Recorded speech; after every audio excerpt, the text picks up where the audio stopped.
Mga Mars, ito ang ating ganap para sa ambagan portion. Ito ang ating episode. Ambagan tag-100 itong nabili namin. May paganap ngayong Sabado inuman. Ayan. Ito ay gagawing nilaga. Prito o ihaw. At ito ay gagawing yung luto sa turbo. Ganon. Medyo marami na rin para sa ambagan na tag-100. Ilan kayong katao? 8 ano?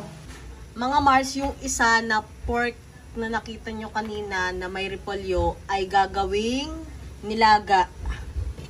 Ganyan lang yan siya. Hindi naman special na nilaga, at least sabaw. Mga Mars, luto na ang ating pork nilaga.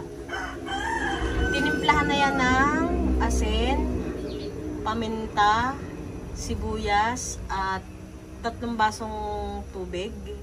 Hindi naman siya masyadong maraming tubig. Tapos ay repolyo. Yan lang yung ating para sa nilaga. Kasi gusto nila ng sabaw. So tapos na ang ating nilaga. Mga Mars, natimplahan na yung ating pang-turbong manok. Ano lang yan siya? Liquid seasoning at paminta. Siguro mga 30 minutes siyang nakaganyan. Pwede kahit anong gusto nyong ilagay na pangbabad or pampalasa.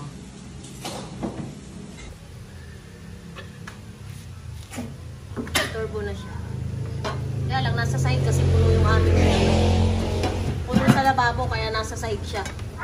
I mean, nakababa siya sa floor. Ano yan? Minutes, 40 minutes. Tapos, temperature. Ha? Ano yung temperature? 150? At 225. Nakita ko na. Temperature ay 225 and 40 minutes. So, balikan lang natin siya.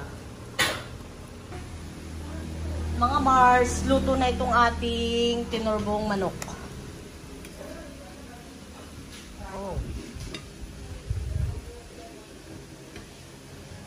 Mabigat ang taklob.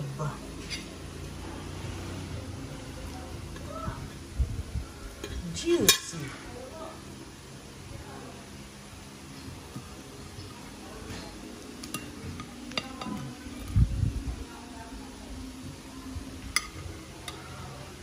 At naprito na rin ang ating tilapiyang isda. Bukod tanging 3 piraso talaga siya. Mga Mars, luto na yung kay Daddy Jowa na paganap. So, 100 pesos, ito yung kanyang putahe. Yan. Simplihan lang. So, mga Mars, maraming salamat sa inyong panonood. Ingat.